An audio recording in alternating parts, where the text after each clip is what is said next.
एक तू सच्चा तेरा नाम सच्चा अनंत पृष्ठ 248। सतपुरुष बाबा फुलसंदे वाले कहते हैं, हे मनुष्यों, निरंकार परमेश्वर सतगुरु के रूप में अपने आप को जगत में जीवों को तारने के लिए प्रकट होता है।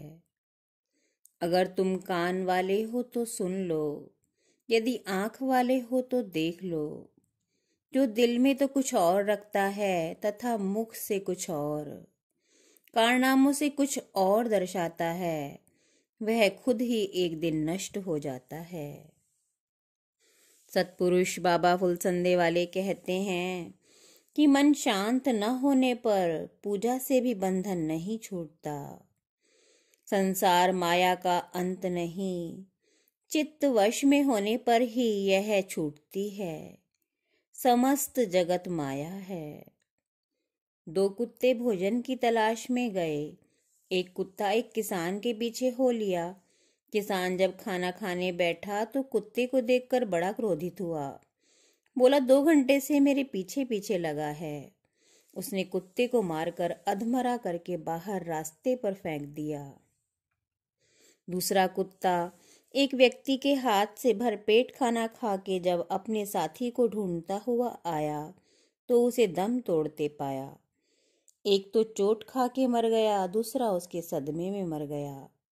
उनमें से एक ने किसान के पुत्र के रूप में जन्म लिया और दूसरे ने दयालु पुरुष के यहाँ जन्म लिया। किसान का बेटा रोज अपने बाप पर पहनी फेरा करता। किसान रोता और कहता, हे भगवान, मुझे कौन से पाप का फल मिल रहा है? आप जान तो मैंने किसी के साथ कुछ बुरा नहीं किया। वह अपने हाल फिलहाल के कर्म को भूल गया था। सतपुरुष बाबा फुलसंदे वाले कहते हैं कि मनुष्य अपनी झोली में कभी फूल और कभी कांटों को भरता है। यह दुनिया कर्मों की खेती है। जैसा जो बोता है वैसा उसे काटना पड़ता है। हे परमेश्वर के रास्ते पर चलने वालों, तुम कांटों को मत बोना। तुम भटके हुए लोगों के फुसलाने में न आना। तुम अपने मन की ज्योति को अंधकार में न बदलने देना। वो परमेश्वर सच्चा है और सच्चे कर्मों को ही वो पसंद करता है। ओछे और नीच व्यक्ति जानवरों की तरह संसार में मारे मारे फिरते हैं और दुख पाते हैं।